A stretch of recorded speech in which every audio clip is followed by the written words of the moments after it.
Guiding my investors where to invest and how to invest.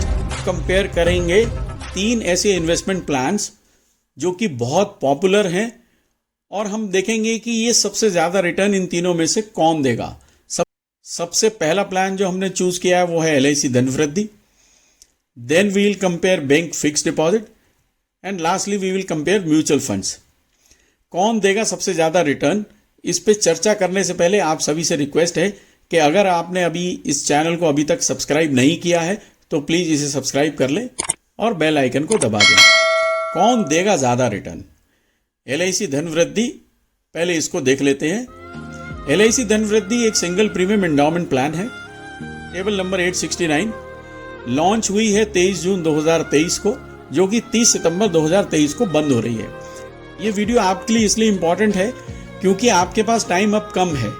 अगर आपको ये plan अच्छा लगता है, अगर आपको लगता है कि इसमें मुझे एक्सपेक्टेड रिटर्न्स मिल जाएंगे, तो 30 सितंबर से पहले आप इन्वेस्ट कर सकते हैं। और अगर आप LIC एजेंट हैं तो ये वीडियो आपके लिए भी उतनी ही इंपॉर्टेंट है क्योंकि आप जो हैं वो फाइनेंशियल एडवाइजर हैं।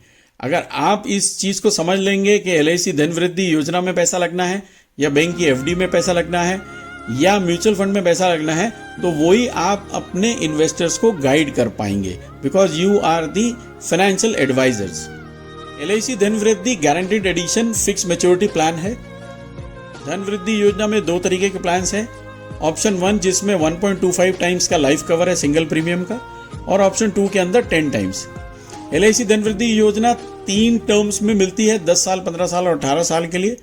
मिनिमम एज इसमें 10 साल के टर्म में 8 साल है, 15 साल के टर्म में 3 साल और 18 साल के टर्म में 90 दिन। मैक्सिमम एज ऑप्शन 1 में तीनों ही टर्म्स में 60 ईयर्स है, ऑप्शन 2 में 10 साल के टर्म में 40 ईयर्स, 15 साल के टर्म में 35 साल और 18 साल के टर्म में 32 ईयर्स है। Maximum age at maturity option 1 और 2 में 78 एंड 50 ईयर्स है। मिनिमम सम एश्योर्ड 1,25,000 रुपए है, मैक्सिमम सम एश्योर्ड की कोई लिमिट नहीं है। टैक्स फ्री मैच्योरिटी है केवल ऑप्शन 2 के अंदर सेक्शन 1010D के तहत। लिक्विडिटी इसमें जो अवेलेबल है वो सरेंडर या लोन की तरीके से अवेलेबल है। एश्योर्ड रिटर्न्स हैं LIC धनवृद्धि योजना के अंदर as per the below chart. ये चार्ट आपके सामने है।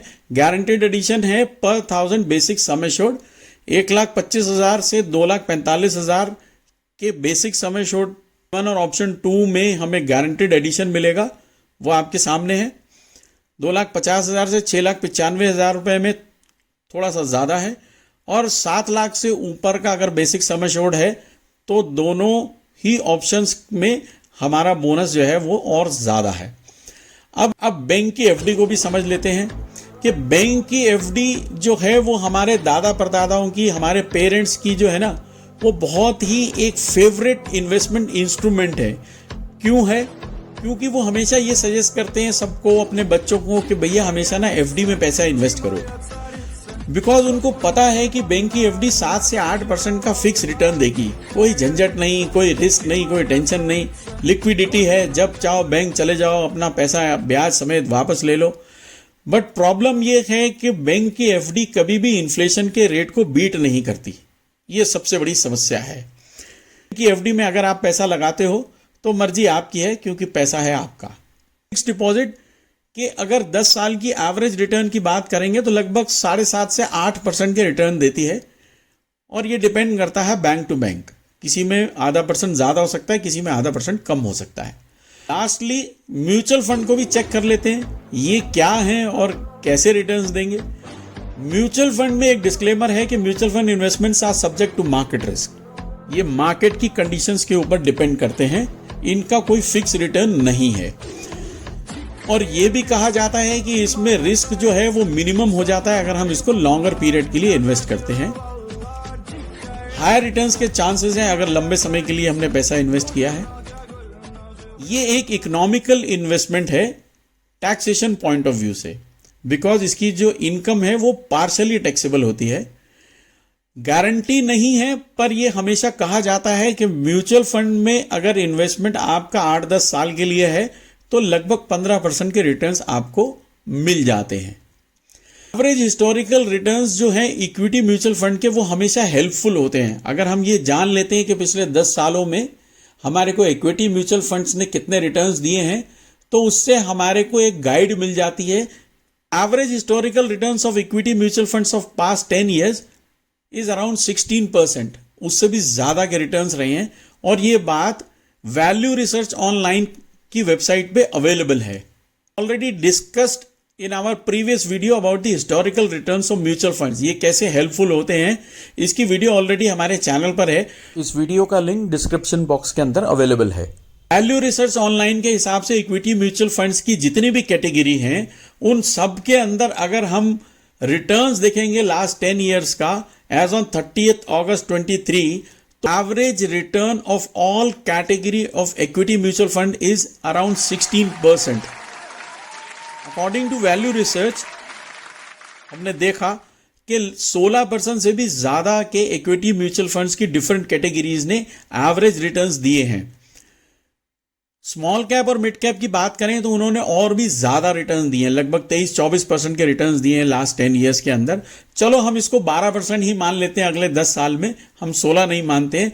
तो हम कंपेयर करते हैं कि इन 3 इंस्ट्रूमेंट में सबसे ज्यादा रिटर्न्स हमें किस में मिलने वाले हैं। Let us now compare LIC धन वृद्धि, bank FD and mutual funds. तीनों ही इंस्ट्रूमेंट्स के अंदर पीरियड ऑफ इन्वेस्टमेंट हमने लिया है 10 साल का। प्रीमेच्योर चार्जेस की बात करें तो धन वृद्धि के अंदर सरेंडर के चार्जेस लगते हैं अगर आप पहले से पैसा लेते हैं तो। फिक्स डिपॉजिट के अंदर यूजुअली कोई चार्ज नहीं होता। म्यूचुअल फंड के अंदर 1% का एग्जिट लोड होता है अगर आप 1 साल से पहले पैसा अपना विड्रॉ करते हैं। टैक्सेशन पॉइंट ऑफ व्यू से ऑप्शन 1 में धन वृद्धि में मेच्योरिटी टैक्सेबल है, ऑप्शन 2 के अंदर मेच्योरिटी 100% नॉन टैक्सेबल है। फिक्स डिपॉजिट के अंदर टोटल इनकम 100% टैक्सेबल है और म्यूचुअल फंड्स के अंदर जो भी गेन या ग्रोथ आती है वो 1 लाख तक एग्जेम्प्टेड है as a long term capital gain, और उससे ऊपर जो भी एक्सीडिंग अमाउंट है उसके ऊपर 10% का टैक्स आपको देना होता है, चाहे आप जिस मर्जी टैक्स स्लैब में आते हो। कंपैरेटिव स्टडी करते हैं।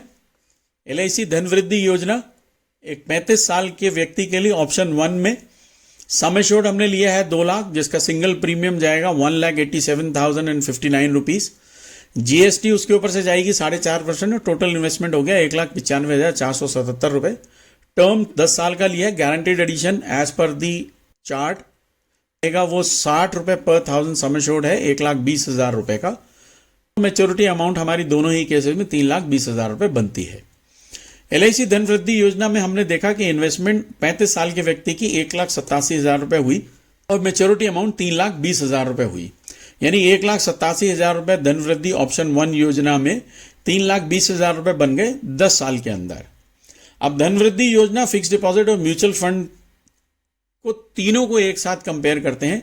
इन्वेस्टमेंट है 1,95,000 रुपए GST के साथ, तीनों ही में लगभग। लाइफ कवर धन वृद्धि ऑप्शन 1 में 2 लाख रुपए है। फिक्स डिपॉजिट और म्यूचुअल फंड के अंदर कोई भी लाइफ कवर नहीं होता है।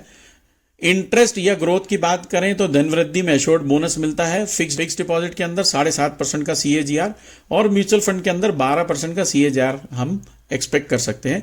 मेच्योरिटी अमाउंट धन वृद्धि में पीछे हमने देखा 3,20,000 रुपए की है। फिक्स डिपॉजिट में अगर 7.5% का CAGR लगाते हैं तो 1,95,000 रुपए 2,725 रुपए बन जाते हैं 10 साल में। वहीं म्यूचुअल फंड में वो 12% के हिसाब से 6,06,882 रुपए बनते हैं। तो गेन बिफोर टैक्स धन वृद्धि में 1,24,523 रुपए, फिक्स डिपॉजिट में 2,07,000, म्यूचुअल फंड्स में 4,11,000। आप अभी से फर्क देखेंगे कि तीनों के अंदर बहुत मेजर डिफरेंसेस हैं, कहां 1,24,000, कहां 2,07,000 और कहां 4,11,000। ट्रीटमेंट को अगर देखेंगे तो LIC धन वृद्धि ऑप्शन 1 में गेन 1,24,523 रुपए का है। नेट गेन आफ्टर टैक्स आपके सामने है कि अगर 10% टैक्स स्लैब में है तो 12,450 रुपए का टैक्स पड़ेगा, 20% में 24,900 का और 30% में 37,350 रुपए का। नेट गेन आफ्टर टैक्स आपके सामने है। ऐसे ही फिक्स डिपॉजिट के अंदर 2,07,000 रुपए के ऊपर 10%, 20% और 30% का टैक्स पड़ेगा।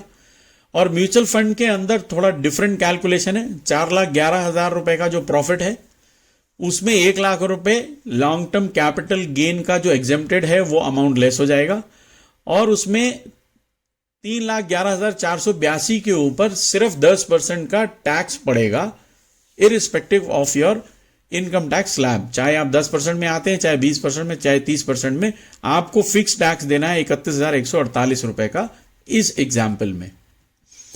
तो अब ऑप्शन 2 की बात करें तो धनवृद्धि योजना में इन्वेस्टमेंट हमने 1,99,000 रुपए की ली। सेम इन्वेस्टमेंट हमने फिक्स डिपॉजिट और म्यूचुअल फंड्स में ली। लाइफ कवर यहां पे बहुत अच्छा है, धनवृद्धि में 22 लाख रुपए का होगा क्योंकि ऑप्शन 2 में 10 टाइम्स का रिस्क कवर है। फिक्स डिपॉजिट और म्यूचुअल फंड में कोई कवर नहीं है। इंटरेस्ट के रेट और बोनस के रेट सेम रहेंगे।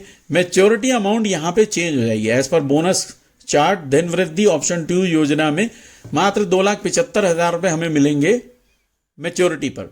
फिक्स डिपॉजिट में 4,10,905 रुपए 7.5% के हिसाब से, और म्यूचुअल फंड में 12% एक्सपेक्टेड रिटर्न के हिसाब से 6,19,209 रुपए। अब गेन बिफोर टैक्स आपके सामने है कि मात्र 75,600 रुपए का गेन हुआ है वृद्धि में। फिक्स डिपॉजिट में 2,11,000 रुपए का और 4,19,840 रुपए का म्यूचुअल फंड्स में। अब यहां पे भी हम टैक्स के ट्रीटमेंट को देख लेते हैं कि नेट गेन हमारा क्या आया। ग्रॉस गेन 75,600 रुपए था हमारा धनवृद्धि में। क्योंकि ये नॉन टैक्सेबल है ऑप्शन 2 में, तो इसके ऊपर कोई टैक्स नहीं पड़ेगा। तो जो हमारा ग्रॉस गेन था वही हमारा नेट गेन है 75,631 रुपए का। और फिक्स डिपॉजिट और म्यूचुअल फंड्स के अंदर सेम टैक्स का ट्रीटमेंट रहेगा जब हमने कंपेयर किया था LIC धनवृद्धि योजना के ऑप्शन 1 से इन दोनों को। अब net gain 30% income tax slab के हिसाब से अगर हम चेक करें तो इन्वेस्टमेंट अमाउंट थी हमारी 1,95,000 रुपए। मोटे मोटे तौर पे ऑप्शन 1 में अगर हम देखते हैं तो LIC धनवृद्धि में 87,166 रुपए मिले। बैंक FD में 1,45,127 रुपए टैक्स देने के बाद, और म्यूचुअल फंड में टैक्स देने के बाद 3,80,334 रुपए। अब रिजल्ट्स आपके सामने हैं। यू आर द बेस्ट जज। अब आप जज करो। यहां हमारा काम खत्म हो जाता है। हमारा काम था रिसर्च करना, एनालाइज करना और आप तक ये रिजल्ट पहुंचाना कि इन तीनों स्कीम्स के अंदर कौन अच्छे रिटर्न्स दे रहा है। अगर आपका इन्वेस्टमेंट 10 साल के लिए है और आप 87,166 रुपए के ब्याज से खुश हैं 2 लाख रुपए लगा के, तो जरूर आपको धनवृद्धि योजना में पैसा इन्वेस्ट करना चाहिए। समय कम है, 30 सितंबर से पहले कर लें। और अगर आपको लगता है कि ये बहुत ही कम है, इससे बेहतर रिटर्न्स तो मेरे को बैंक की FD में मिल जाएंगे, जो लिक्विडिटी भी बनी रहेगी, जब चाहूं मैं पैसा ले लूं, फिक्स है, तो 1,45,000 रुपए में खुश हो जाइए बैंक की FD से। और अगर आपकी चाहत बहुत ज़्यादा पैसा बनाने की है तो मेरी भी ये राय है कि म्यूचुअल फंड्स के अंदर पैसा लगाइए। टैक्स की लायबिलिटी भी कम आएगी और नेट गेन आपके सामने है। 3,80,000 रुपए का आपको नेट गेन होगा 10 साल में, अगर आप 2 लाख रुपए लगभग म्यूचुअल फंड्स में लगाते हैं। कुछ और पॉइंट्स हैं जिसपे हम डिस्कस कर लेते हैं कि अगर इंश्योरेंस पॉइंट ऑफ व्यू से आप LIC धनवृद्धि में पैसा लगा रहे हैं तो प्लीज गो फॉर ऑप्शन 2, क्योंकि इसके अंदर 10 टाइम्स का लाइफ कवर है और मैच्योरिटी भी इसकी टैक्स फ्री है। अगर आप लिक्विडिटी पॉइंट को देख रहे हैं कि जब चाहूं मैं बैंक जाऊं और अपना पैसा वापस ले लूं ब्याज समेत, उसमें कोई कटौती नहीं हो, तो definitely FD is also a good option. और अगर रिटर्न्स की बात करें, पैसे से पैसा बनाने की बात है और आप इंश्योरेंस को ज़्यादा कंसिडर नहीं करते हैं और आप पैसे को 10 साल के लिए फ्रीली छोड़ सकते हैं, तो म्यूचुअल फंड से बेटर कोई चीज़ नहीं है आज की तारीख में। और इसकी इनकम भी जो है वो पार्शियली टैक्सेबल है। अब मर्जी है आपकी, यू आर दी बेस्ट जज। ये अब आपको डिसाइड करना है कि आप कितने ब्याज में खुश हैं। आपको LIC धनवृद्धि योजना में पैसा लगाना है, या आपको बैंक की FD में पैसा लगाना है, या आपको म्यूचुअल फंड में पैसा लगाना है। मर्जी है आपकी, क्योंकि पैसा है आपका। कमेंट करके बताएं कि आपका मन क्या कहता है कि किस योजना में आप पैसा लगाएंगे। कमेंट करके जरूर बताएं। वीडियो अच्छी लगी हो लाइक जरूर करें, फैमिली और फ्रेंड्स के साथ इसको शेयर करें, और चैनल को सब्सक्राइब अभी तक नहीं किया है तो प्लीज इसको सब्सक्राइब कर लें। कीप वॉचिंग निवेश बडी।